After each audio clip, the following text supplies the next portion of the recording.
Yes, the control cables for condensing units are required to be routed in a conduit.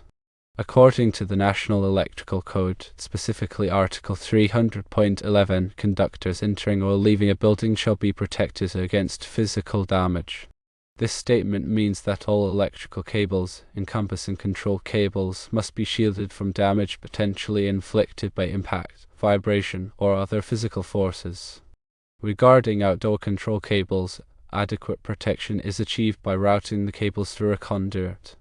Conduits are rigid or flexible pipes engineered to safeguard cables from damage and establish a pathway for routing them across walls, ceilings, and diverse areas. While the National Electrical Code does not explicitly define the precise length of conduit needed to protect control cables, a generally accepted practice is to extend the conduit from the point where the cables enter or exit the building to the point where they connect to the condensing unit. This method ensures maximum protection against potential damage. To elaborate further on the requirements for protecting electrical conductors, let's delve deeper into the National Electrical Code and related industry best practices.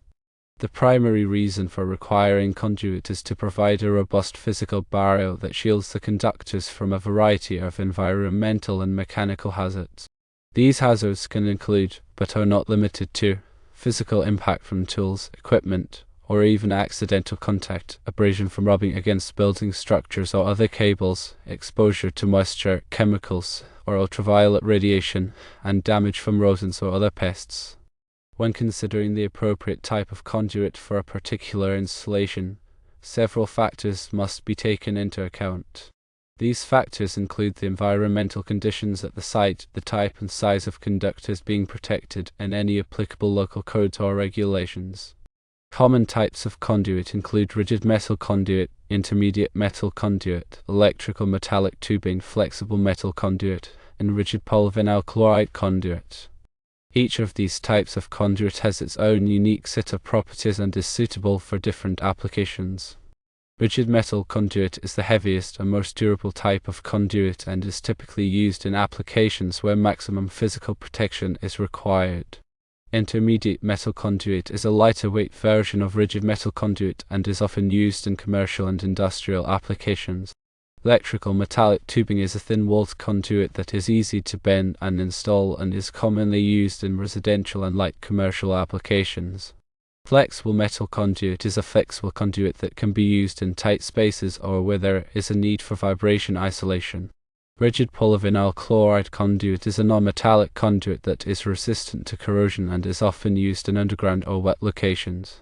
In addition to selecting the appropriate type of conduit, it is also important to ensure that the conduit is properly installed. This includes using the correct fittings and connectors, supporting the conduit at appropriate intervals, and sealing any openings to prevent the entry of moisture or pests. The National Electrical Code provides detailed requirements for the installation of conduit, and it is important to follow these requirements carefully to ensure a safe and reliable electrical installation. Furthermore, the specific requirements for control cables may differ slightly from those for power cables. Control cables typically carry lower voltage and current levels than power cables, but they are still susceptible to damage and can pose a safety hazard if not properly protected. For example, a damaged control cable could cause a malfunction in the condensing unit, leading to inefficient operation or even a complete shutdown. In some cases, local codes or regulations may require the use of specific types of conduit for control cables. It is important to check with the local authorities to determine the applicable requirements in your area. In addition to the physical protection provided by conduit, it is also important to consider the grounding and bonding requirements for electrical systems. Grounding and bonding help to ensure that electrical equipment is properly grounded and that any fault currents are safely conducted back to the source. The National Electrical Code provides detailed requirements for grounding and bonding, and it is important to follow these requirements carefully to prevent electrical shock hazards. When installing control cables for condensing units, it is also important to consider the potential for electromagnetic interference. Electromagnetic interference can disrupt the operation of sensitive electronic equipment, and it is important to take steps to minimize its effects. One way to minimize electromagnetic interference is to use shielded cables. Shielded cables have a metallic layer that surrounds the conductors and helps to block electromagnetic radiation. Another way to minimize electromagnetic interference is to keep control cables away from power cables and other sources of electromagnetic radiation. In summary, the requirement to route control cables for condensing units and conduit is a critical safety measure that helps to protect the cables from physical damage and prevent electrical hazards. By following the requirements of the National Electrical Code and using appropriate installation practices, you can ensure a safe and reliable electrical installation. The NEC, in Article 300.11, emphasizes the importance of maintaining the mechanical integrity of electrical installations. This article covers requirements for supporting and securing wiring and equipment, which directly relates to the use of conduit. The conduit not only protects the conductors but also provides a secure pathway, preventing strain on connections and minimizing the risk of disconnections or damage due to movement or vibration. Article 300.4 of the NEC addresses protection against physical damage. This section provides specific guidelines on how to protect conductors from sharp edges, abrasive surfaces, and other potential sources of damage. When running control cables through walls, floors, or other building structures, it's crucial to ensure that the cables are adequately protected to prevent insulation damage and short circuits. For outdoor installations, the choice of conduit material is particularly important. Factors to consider include resistance to corrosion, ultraviolet radiation, and extreme temperatures. Rigid metal conduit, intermediate metal conduit, and rigid polyvinyl chloride conduit are all commonly used for outdoor applications depending on the specific environmental conditions and the level of protection required. In areas subject to frequent physical impact, such as near walkways or driveways, it may be necessary to use a heavier duty conduit, such as rigid metal conduit, to provide adequate protection.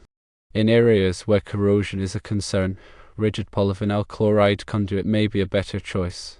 When installing conduit, it is important to use the correct fittings and connectors to ensure a watertight and secure connection.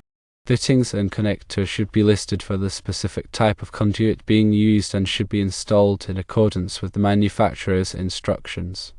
It is also important to properly support the conduit at appropriate intervals to prevent sagging or damage. The NEC provides guidelines for conduit support spacing, which varies depending on the size and type of conduit. In addition to the NEC requirements, local codes and regulations may also apply to the installation of control cables for condensing units. It is important to check with the local authorities to determine the applicable requirements in your area. These local codes may have more stringent requirements than the NEC, and it is important to comply with all applicable regulations to ensure a safe and code-compliant installation. Let's delve into specific scenarios and address common questions related to conduit installation for condensing unit control cables. A frequent inquiry revolves around the transition point where the conduit begins. As previously mentioned, the ideal practice is to extend the conduit from the point where the cables exit the building to the connection point at the condensing unit. However, practical considerations may necessitate alternative approaches. For instance, if the condensing unit is located a significant distance from the building, running conduit for the entire length might be cost prohibitive or aesthetically undesirable. In such cases, a junction box can be installed at an intermediate point, where the control cables transition from conduit to direct burial or another approved wiring method. The junction box must be weatherproof and listed for outdoor use to protect the connections from the element. Another common question concerns the use of flexible conduit.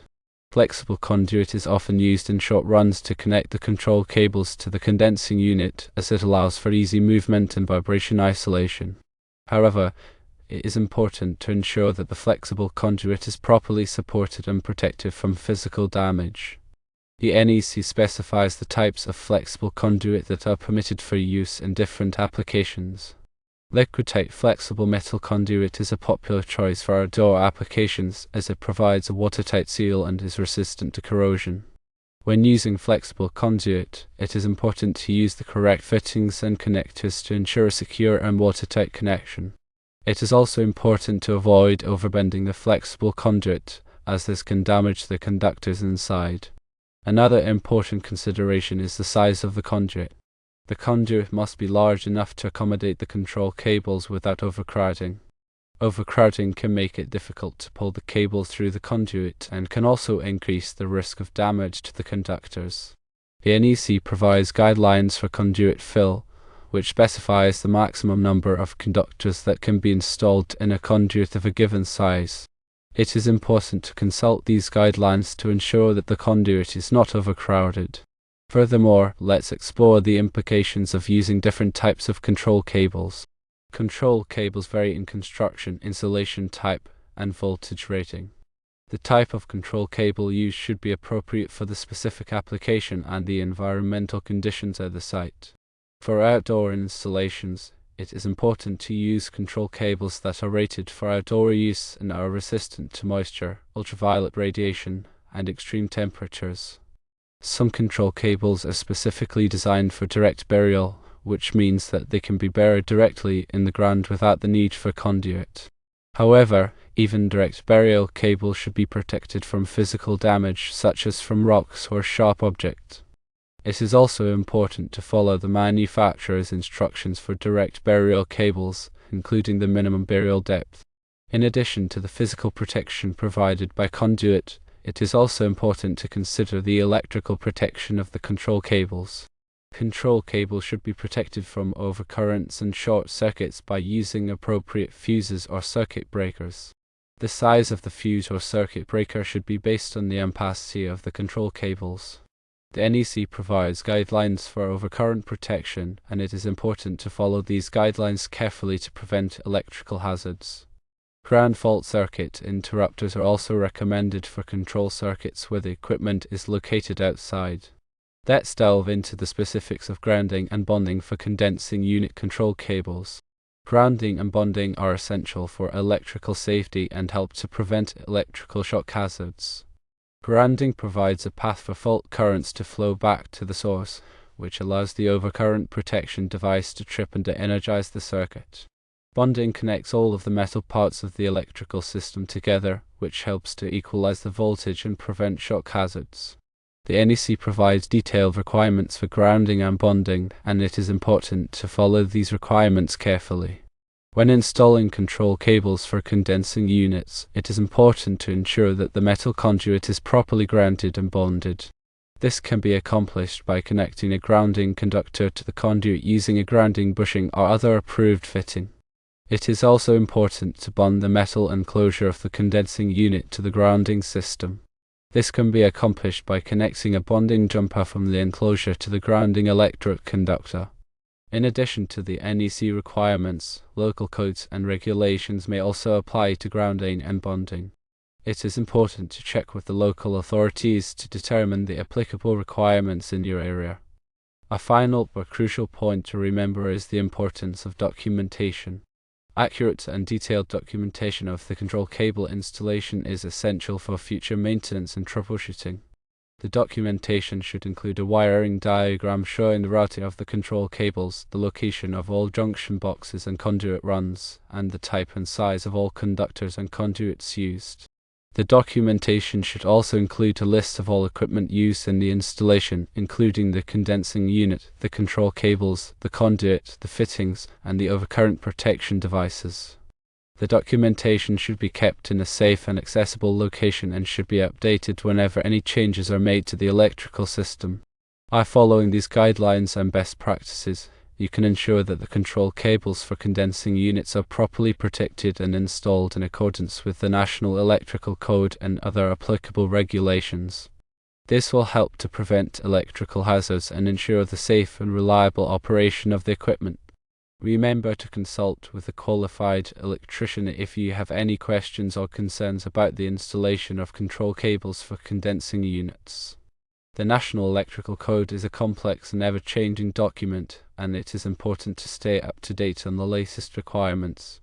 A qualified electrician can help you to understand the NEC and ensure that your electrical installation is safe and code compliant.